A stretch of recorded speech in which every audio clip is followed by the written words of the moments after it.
None of us living in Nigeria today has ever experienced a time such as this. At this moment, when our determination to succeed is surpassed only by our recognition of the dire consequences of falling short, we are hopeful that our best efforts will be enough. This crisis has exposed in the worst possible way the evident weaknesses of our health system. After this is over, and moving forward, we must do everything in our power to ensure that we will never again come upon a moment such as this, as ill-equipped as we are now.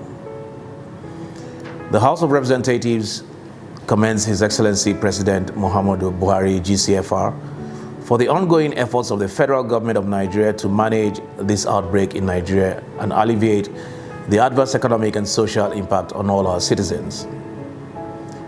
In every way we can, we will continue to support these efforts to ensure that our people will make it through this difficult time with dignity and peace of mind. The transmission of this disease at a scale for which our systems are not prepared is our biggest present threat. We alleviate that threat by self-isolating. The bad news of this disease is that everyone is a potential victim. But the good news is that everyone is a potential solution. Keep in mind that if we do not vigorously follow these isolation guidelines, all our other efforts will at the end of the day come to nothing.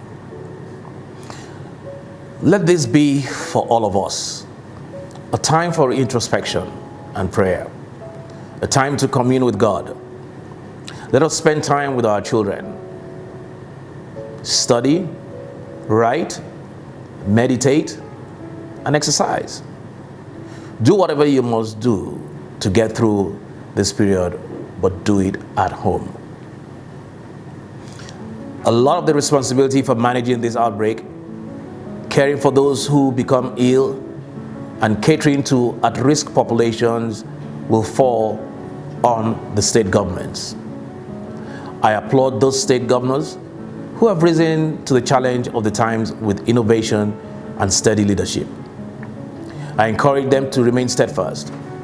I ask the governors of states that haven't had any confirmed cases proceed as if they have, taking all precautions and making all the same preparations as in those states where there have been established cases. When one day we rejoice in the passing of this dreadful disease from our shores, we will do so because of doctors and nurses and a myriad of other medical professionals who give their best through long hours, providing comfort and treatment to heal the sick and mend our land. I thank you, your country thanks you, and I assure you that the House of Representatives will act to provide for you now in the heat of this battle against disease and death, and after, when we have won the battle and saved our land. We have in the House of Representatives jointly committed to contributing 100% of our salaries for the next 2 months to the fight against COVID-19 in Nigeria. Our contribution will support provisions for the welfare of frontline medical professionals and health workers, and other interventions to provide for the well-being of Nigerians through these trying times. Accordingly, I have directed the Clerk of the National Assembly to see to it that all members' salaries are transferred to the National Relief Fund for this month and the next.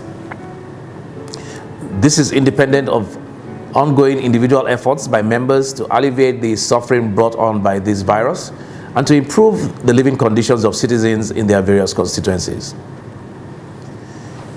The House also calls on the Central Bank of Nigeria, as part of its policy measures in response to the COVID-19 outbreak, to immediately direct cash grants to the 774 local government area administrations in the country to provide food and other essentials to at-risk individuals and communities.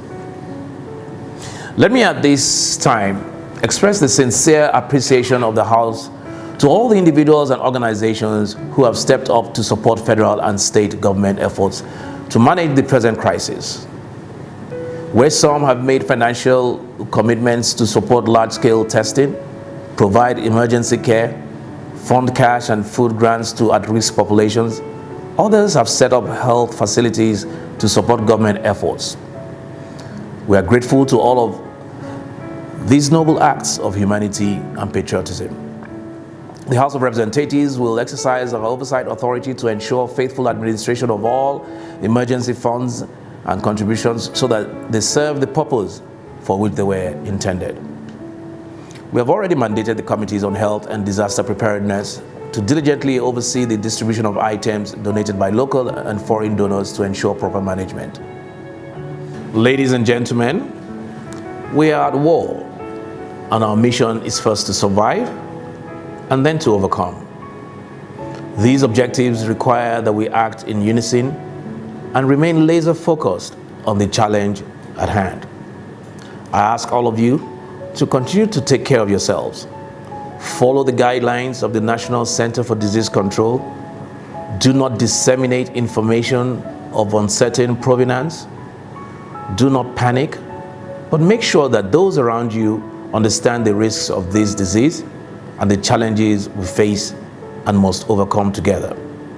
If we do all that we are called to do at this time, it won't be long now before we can, with joy and thanksgiving, together declare mission accomplished. What we will remember of these days will depend on the choices we make now. Let it be that when we think of this moment and of the roles we have each played, our memories are filled with the remembrance of heroes and the names of those who in their lives fought for life and left a vivid air signed with their honor. May God bless and keep us all, and God bless our Federal Republic.